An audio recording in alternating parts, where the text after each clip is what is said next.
Silence is often mistaken for peace. In the Zodiac case, silence was something else entirely.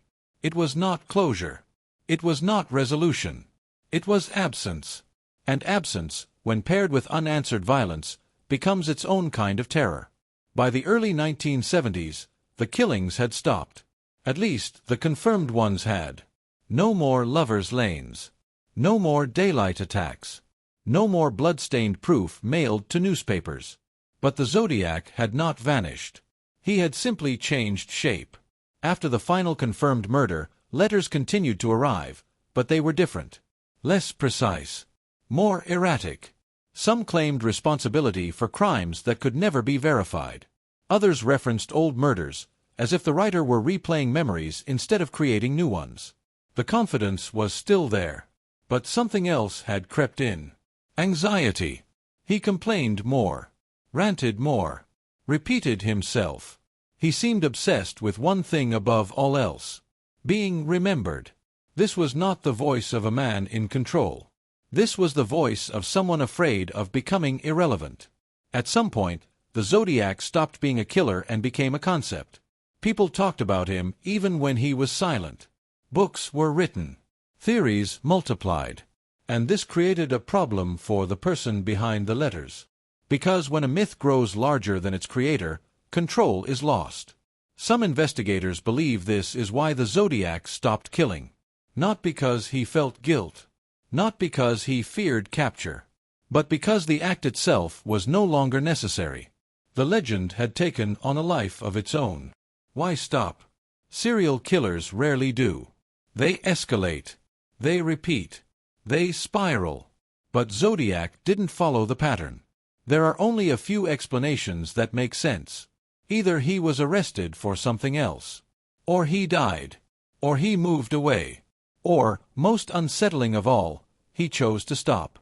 And if he chose to stop, that means the violence was never the point. Control was. No name is more closely tied to the Zodiac case than Arthur Lee Allen. He lived near several crime scenes. He owned weapons. He spoke openly about violent fantasies. Friends reported disturbing conversations. Some claimed he hinted at being the Zodiac. For years, he was the prime suspect. But suspicion is not proof. Handwriting analysis was inconclusive. DNA did not match conclusively. No physical evidence placed him at the scenes. Allen died in 1992. And with him died the strongest suspect. But not the questions. In the late 1990s and early 2000s, advances in DNA technology reopened the case. Investigators tested saliva from Zodiac letters. The results were frustrating. Partial matches. Inconclusive profiles. Some experts argue the DNA could belong to someone else entirely, a postal worker, a newspaper employee, or a contaminant. Others believe Zodiac never licked the stamps himself. If true, it was one last act of foresight. One last way to remain unseen. Another theory refuses to die. What if Zodiac was not one person? What if the murders attributed to him were committed by different individuals, later stitched together by letters and symbols? The gun used at Lake Herman Road differed from later weapons. The methods varied. The locations shifted. And yet, the letters remained consistent. The voice was singular. Which leads to a darker possibility. What if only some of the murders were his, and others were absorbed into the myth? If so, Zodiac didn't just kill people. He stole deaths. Perhaps the most terrifying theory is also the simplest. What if Zodiac was not a genius? Not a criminal mastermind? Not a monster hiding in plain sight? What if he was ordinary? A man with average intelligence? A job?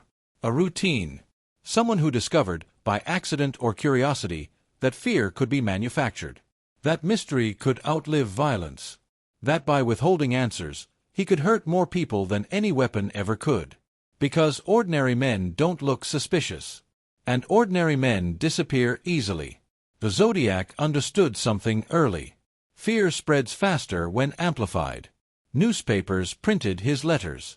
Television discussed his symbols. Radio debated his identity. Each mention fed the myth. This is not an accusation. It is an observation. Without media attention, the Zodiac would have been a regional killer. With it, he became immortal. And once immortality is achieved, there is nothing left to chase. Families never received closure. Investigators aged, retired, died. Evidence degraded. Memories faded. But the wound remained open. Because unanswered violence doesn't stay in the past. It lingers. It infects the present. And it reshapes how society understands danger. There is a theory few like to say out loud. What if the Zodiac watched all of this unfold? What if he lived long enough to see documentaries made about himself? To hear people debate his intelligence? To watch his name become history? What if he smiled? Because in the end, he was never caught, never named, never proven. And for someone like him, that may have been the goal from the beginning. He did not leave a confession. He did not leave a grave. He left questions. He left symbols no one fully understands.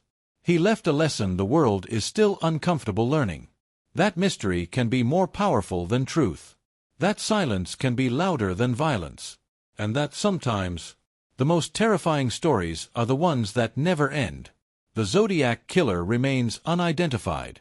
His crimes remain partially unresolved.